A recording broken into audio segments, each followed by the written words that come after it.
Programa Segurança Pública em Debate, uma realização do Sindicato dos Delegados de Polícia do Estado de São Paulo, da Associação dos Delegados de Polícia do Estado de São Paulo, do Sindicato dos Delegados de Polícia Federal do Estado de São Paulo e da Associação Nacional dos Delegados de Polícia Federal, Regional São Paulo. No programa de hoje, nós vamos conversar a respeito dos números do Atlas da Violência no Estado de São Paulo e a importância das polícias no combate à criminalidade. Para falar sobre este assunto importante, trouxemos aqui hoje o pesquisador David Marques, do Fórum Brasileiro de Segurança Pública. Ao lado dele, como anfitriã do programa, está a presidente do Sindipesp, a doutora Raquel Kobashi Galinatti, a quem agora eu passo a palavra para dar as boas-vindas, doutora. David, é uma imensa satisfação, uma honra poder conversar com você. David, que é mestre e doutorando em Sociologia, então tenho certeza que hoje o debate será riquíssimo. Muito obrigada pela presença. Eu que agradeço pela oportunidade. Para começar o nosso programa, como sempre faço, ou como quase sempre, eu fui na internet buscar algumas notícias que possam iniciar a nossa discussão. Uma me chamou muito a atenção, notícia divulgada pelo jornal El País, pelo site, aliás, do El País, dizendo o seguinte: eu só vou ler a manchete para que a gente dê oportunidade do pesquisador falar. No Brasil, 2 países. Para negros, assassinatos crescem 23%. Para brancos, caem 6,8%. O Atlas da Violência 2018 aponta que a desigualdade racial no Brasil se expressa de modo cristalino no que se refere à violência letal.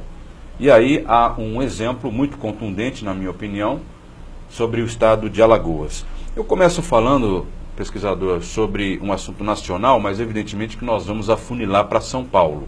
É que como esse assunto da questão da letalidade para negros e brancos me causou bastante espanto, eu acho que vale a pena a gente começar esse programa até para que o nosso telespectador entenda a gravidade dessa situação. O que acontece exatamente em Alagoas? Eu acho que o caso de Alagoas é só o caso mais extremo da desigualdade racial, né, que se expressa no caso da violência letal de forma muito cristalina, né, como a manchete diz. O caso de Alagoas, ele é representativo porque quando você pega a taxa de homicídio de brancos, né, ela é a terceira melhor taxa do país, né. Ela é de um dígito, né, que é uma coisa muito rara. A gente não tem isso em São Paulo, por exemplo. Você poderia comparar a taxa de brancos, de homicídio de brancos em Alagoas com um país como os Estados Unidos, por exemplo, né? Já quando você faz a taxa apenas para negros, você chega à conclusão de que você tem a taxa mais alta do Brasil. A pior. Né? A pior taxa do Brasil, que é equivalente a países como El Salvador, por exemplo. Né? Ou seja, eu acho que os números do Atlas, de uma forma geral, eles apresentam que a violência letal no país, ela não se distribui de forma homogênea no nosso tecido social, né, na nossa sociedade. A violência letal ela é muito concentrada, né? Então, a gente conseguiu demonstrar do ponto de vista racial, né? Ou seja, a taxa de homicídios de negros é 2,5 vezes a taxa de homicídios de não negros, né? A faixa etária, né? Os jovens são mais da metade das vítimas, né? Se a gente tem 62 mil mortes violentas no país, mais da metade disso são de jovens de 15 a 29 anos. De né? 15 a 29? De 15 a 29 anos. Né? Então, ela é concentrada também do ponto de vista territorial. Né? Pouco mais de 2% dos municípios brasileiros concentram mais de 50% das mortes, dos homicídios. Né? E dentro desses mesmos municípios, a gente não dá para dizer que é o município todo. Né? O estudo do IPEA apontou que aproximadamente 10% dos bairros desses municípios concentram a maior parte da violência. Né? Ou seja, a violência letal ela é muito concentrada, né? O que, por um lado, revela um conjunto de vulnerabilidades que precisam ser atacadas. Por outro lado, né, aponta de forma bastante clara o sentido no qual os esforços têm que ser direcionados para que você consiga iniciar a reversão desse processo. David, então pela explanação e também pelos dados que nós lemos e vivenciamos, alguns fatores demonstram claramente a ineficiência tanto dos governos, governo federal, governo estadual, até dos próprios municípios, para conseguir controlar essa violência, porque são consequências da ineficiência em assegurar alguns direitos sociais, como a saúde, como a educação principalmente, como o lazer, né, nesse ambiente, principalmente com os jovens, com aqueles que estão se formando. Então, a educação é a base para que consigamos, sim, no cerne, minimizar essa violência. E também é muito grave, a gente sabe que o Brasil, ele só perde para El Salvador e para Honduras e Guatemala, é isso? O nível de mortalidade, de violência que gera nos homicídios? Nós temos a gente ocupa uma das principais posições, né? A disponibilidade de dados varia ano a ano, então a gente não consegue fazer hoje uma comparação muito exata a respeito disso. Mas estamos na ponta. Somos dos países mais violentos. As Américas concentram, hoje, em nível global, as grandes taxas de mortalidade, principalmente a América Central e a América do Sul, né? Apesar de alguns bons exemplos de redução, como o caso da Colômbia, por exemplo. Então, na América do Sul, o pior país... o país mais violento, em que se mais morre em decorrência da violência e a criminalidade, é o Brasil. Não, é a Venezuela. Venezuela está pior que o Brasil. A Venezuela tem uma situação também muito particular, muito diferente da nossa, né? Eu acho que toda a questão com relação a essa concentração regional da violência tem a ver um pouco, assim, como que a gente, Brasil, com o tamanho que a gente tem, né? Com o nosso potencial econômico, né? Com o tamanho do Estado que a gente tem e a organização do Estado que a gente tem, pode ter taxas comparáveis a países que enfrentam, né, sérias crises, como o caso da Venezuela ou El Salvador, países muito menores que têm são muito mais pobres do que a gente, ou seja, tem uma estrutura estatal também bastante diferente da nossa. Essa situação é que não pode persistir, né? Sim. A gente não tem que ser comparado com esses países. Exatamente. A gente tem que construir uma trajetória civilizatória, inclusive, né, de controle da violência letal, que nos permita ser comparados com países com o mesmo perfil que o nosso, né? Por exemplo, com os Estados Unidos, né, com alguns países da Europa. Acho que é para lá que a gente tem que mirar, né? Mas, de fato, você traz pontos muito interessantes. O Atlas também conseguiu mostrar que existe a violência comum, né, em si é um fenômeno multicausal. Né? Você não consegue explicar a ocorrência da violência, sobretudo a violência letal, por um ou outro fator, exclusivamente. Que nesse caso, né, estávamos falando nos fatores entre brancos e negros, entre jovens e não jovens. Não são só esses fatores. Não, então, assim, se a gente fosse falar em termos de possíveis causas, né, a gente teria que novamente discutir questões como a educação, como você bem colocou, né? A educação já em diversos estudos demonstra ser um fator de proteção contra a violência letal, né? Então o Atlas conseguiu mostrar que nesses territórios, nesses municípios ou nas regiões mais específicas onde se concentra essa violência, existe também um quadro de vulnerabilidade socioeconômica, vulnerabilidade social. O que isso significa? Que o Estado, por sua ação, não tem conseguido oferecer os bens mais elementares da cidadania nesses contextos. Né? Ou seja, a política de educação que não chega, ou quando chega é desinteressante, né? Ou seja, impulsiona a evasão escolar, né? Sobretudo em algumas faixas etárias, mais próximas da adolescência. Né? Então, a qualidade da habitação, quando ela existe, né? Saneamento básico, a oferta e a capacidade que hoje tem os jovens de se inserir no mercado de trabalho, né?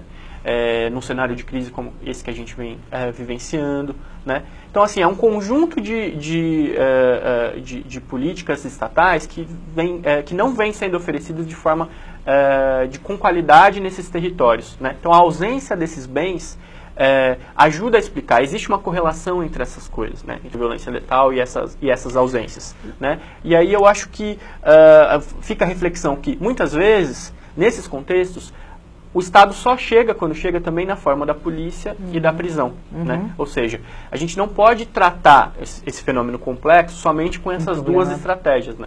Temos que, de alguma forma, direcionar os esforços de forma articulada para poder começar a reverter esse cenário. E, David, é muito mais grave. Você acabou, eu acabei de falar também da ineficiência do Estado em alguns setores que seriam determinantes para que conseguíssemos minimizar. Só que não só isso, setores como saúde, educação, lazer, esporte, que o Estado teria obrigação de proporcionar para a população, eu acho que assim, o principal problema está na corrupção. A corrupção daqueles gestores temporários, daqueles plantonistas do governo que ali entram e que não são instituição de Estado, são os governos que ali são eleitos pelo povo. E eles sucateiam, eles desestruturam, limitam e até impedem que as instituições do Estado, que defendem o Estado democrático de direito, possam fazer o seu trabalho. Por exemplo, no caso, a polícia, muito bem colocado, ela entra depois de todas as deficiências ficarem alarmantes, periclitantes, de todas as deficiências estatais em vários setores, não conseguiu mais suprir, aquela bolha explodiu, aí chega a violência. E mesmo assim o Estado não estrutura a polícia judiciária, que poderia também ter uma política de combate nas causas e não nos efeitos da violência, não no efeito de combate. Por exemplo, a política de enfrentamento desses governos sucessivos, que por coincidência foi o PSDB aqui no estado de São Paulo, só priorizou a polícia de combate de enfrentamento. Ela nunca investiu, o governo nunca investiu na investigação através de um fortalecimento de uma polícia judiciária que pode desmantelar, que pode desestruturar as organizações criminosas. Porque muitas vezes a organização criminosa também está inserida no próprio governo.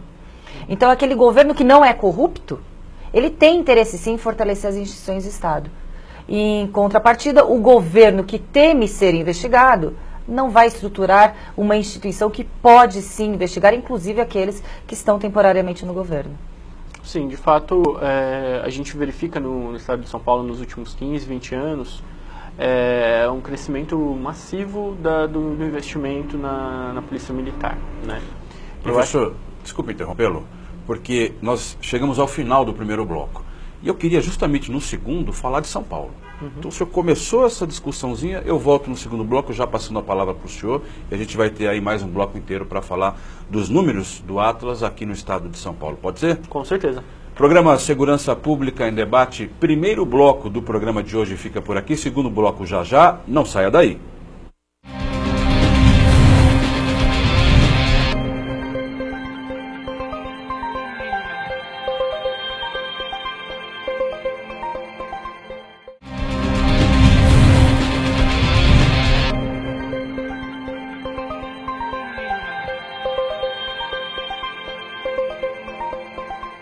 Programa Segurança Pública em Debate, segundo bloco do programa de hoje, em que estamos conversando a respeito dos números do Atlas da Violência no país e no estado de São Paulo e a importância das polícias no combate da criminalidade. Temos aqui hoje o professor, pesquisador, aliás, do Fórum Brasileiro de Segurança Pública, David Marques, e a nossa anfitriã, a doutora Raquel Kobayashi Galinatti, presidente do Sindipesp.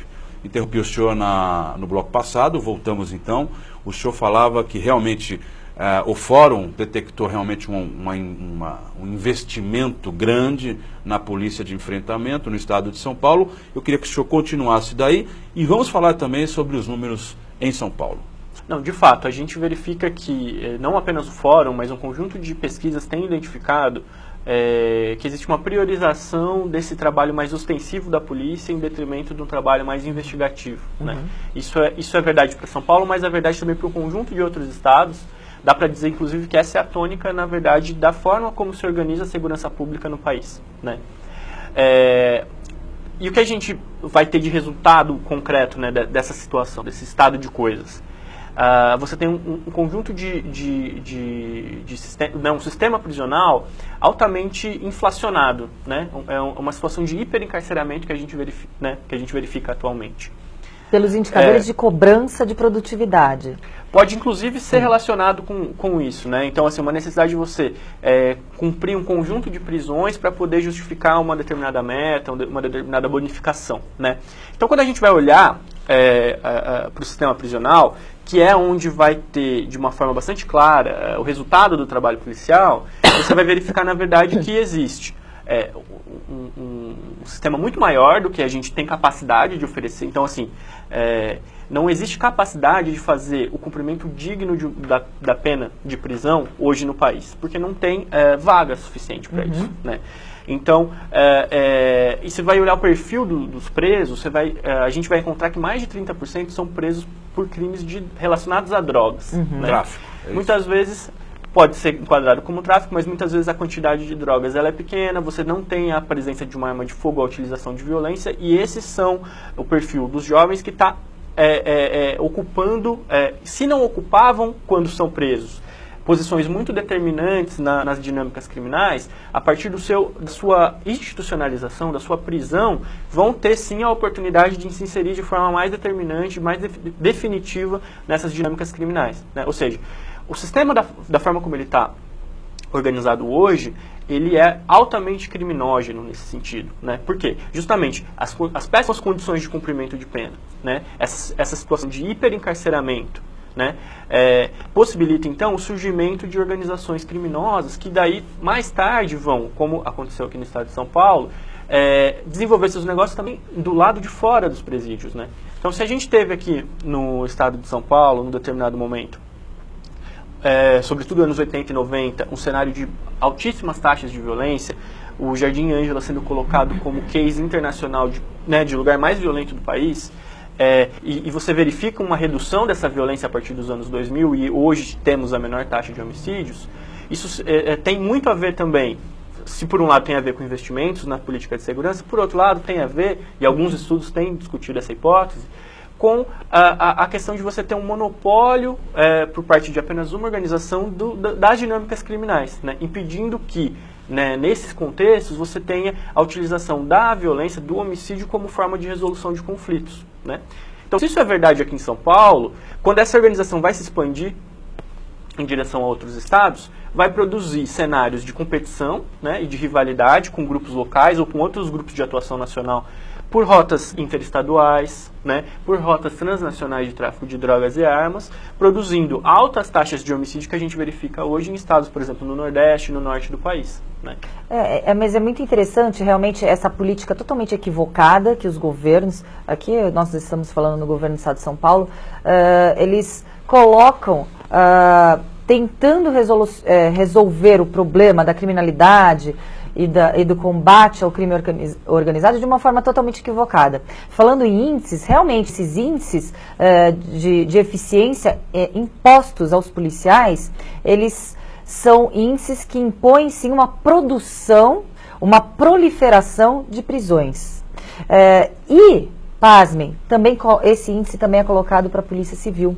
Um índice totalmente equivocado para a atividade fim da Polícia Judiciária. A Polícia Civil, qual é a função da Polícia Civil? A função da Polícia Civil não é prender, nós não trabalhamos para prender. A polícia, dentro do Estado Democrático de Direito, trabalha para buscar, para a obtenção de provas para a verdade possível do fato, sendo aquele suposto indiciado ou suposto o principal suspeito, ele pode ou não ter cometido aquele crime. E esses índices de produtividade fazem com que a todo custo haja prisão. Isso desvirtua a atividade fim da Polícia Judiciária. Então os governos, de forma equivocadas, eles colocam esse sistema para solucionar erros através de outros erros e erros sucessivos. E aí que estamos vivenciando essa total insegurança da população aqui, não só do estado de São Paulo, estamos falando do estado de São Paulo, uma total insegurança. A Polícia Civil, ela pode sim combater a criminalidade, ela tem o know-how sim, todo o conhecimento científico, técnico, doutrinário, na prática, para combater a criminalidade. Só que hoje nós estamos limitados e impedidos de poder exercer a nossa função constitucional. Por que eu digo isso? Porque o Estado não nos dá estrutura para que combatamos o crime.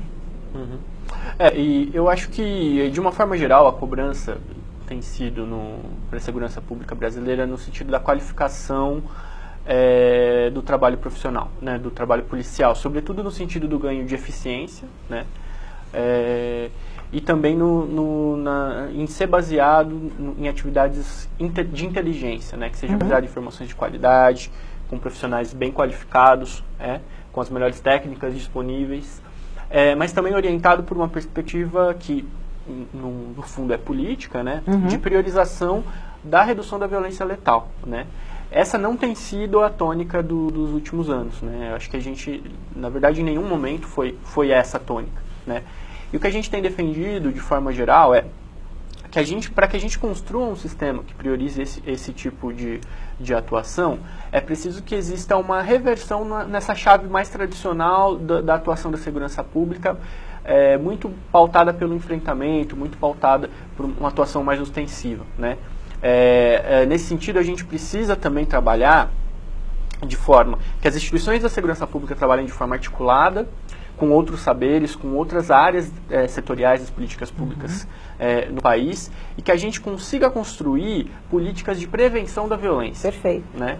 O que a gente vem defendendo é que a gente busque referenciais internacionais e também nacionais de metodologias de prevenção da violência que tenham evidência científica do que funciona e do que não funciona. Exatamente. Né? Que possam ser, né, no sentido mais amplo, transformar a política de segurança pública numa política pública de fato. Né? Que ela possa ser monitorada, que ela possa ser avaliada, que haja prestação de contas e responsabilização dos gestores públicos pelos seus resultados frente aos gastos. Né? Hoje a gente tem um cenário no Estado, no país, o nosso país gasta 81 bilhões de reais anualmente com a política de segurança, contabilizando todos os entes federativos no país. De forma errada. Qual que é o resultado que a gente tem disso? 81 bilhões? 81 bilhões. Nossa. Contabilizando todos, né, governo federal, estados, Distrito Federal e municípios. Né? Os municípios cada vez mais assumindo mais gastos. Estado. Né? Então passa justamente, inclusive, pela rediscussão do Pacto Federativo em relação a isso. Né?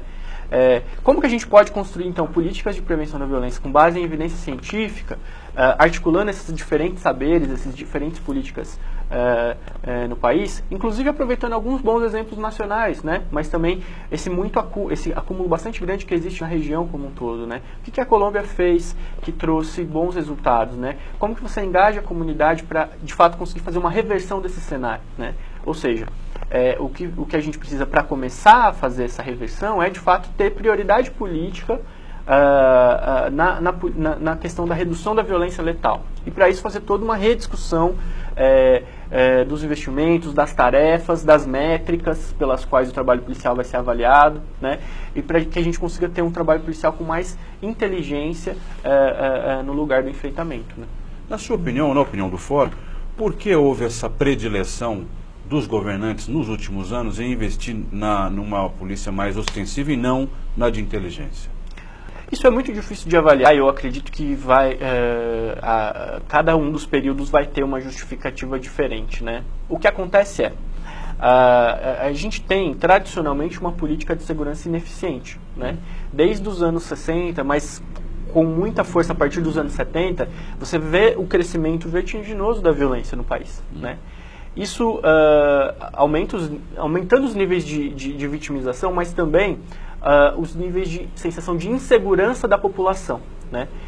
Quando você tem uma população amedrontada, essa população fica muito refém. Uma população amedrontada associada a uma política ineficiente, você tem um cenário muito propício para a proliferação de discursos populistas nessa área. Né? Então, que vão, na verdade, advogar e construir uma ideia equivocada de que o controle da violência só é possível por meio de mais violência. Né? Força. Por meio da força, por meio tão somente da ostensividade, embora a ostensividade seja importante, sim, né? Claro. Traz uma sensação de segurança. Mas tem um fator também muito importante. A polícia militar é o braço armado do Estado, diferentemente da polícia civil, que tem um trabalho acessório dentro do sistema de justiça criminal. Nós estamos diretamente ligados ao Poder Judiciário. Então, a nossa função, nós temos uma autonomia, uma independência para a deliberação, diferentemente da Polícia Militar, que é um braço armado do Estado e que não pode investigar. Então, por isso que eu digo que a corrupção faz com que enfraqueça-se a polícia de inteligência, que pode investigar, inclusive, aqueles que possam estar temporariamente no governo. Então, já acabou o tempo. Acabou o tempo. Ah, é uma pena, né? Mas por causa disso, por perceber que faltou muita coisa para a gente conversar, a gente podia até convidar o senhor novamente para um outro programa, para que a gente continuasse essa discussão muito importante e interessante. Tenho certeza que o nosso telespectador aprovou. Doutora Raquel Kobashi Galinatti, muito obrigado pela sua presença. Professor David Marques, aliás, pesquisador, o senhor ainda vai ser professor, já nos deu uma grande aula hoje aqui, doutorando em Sociologia, pesquisador do Fórum Brasileiro de Segurança Pública. Muito obrigado pela sua presença, já está pré-convidado para um próximo programa, ok? A gente acerta depois.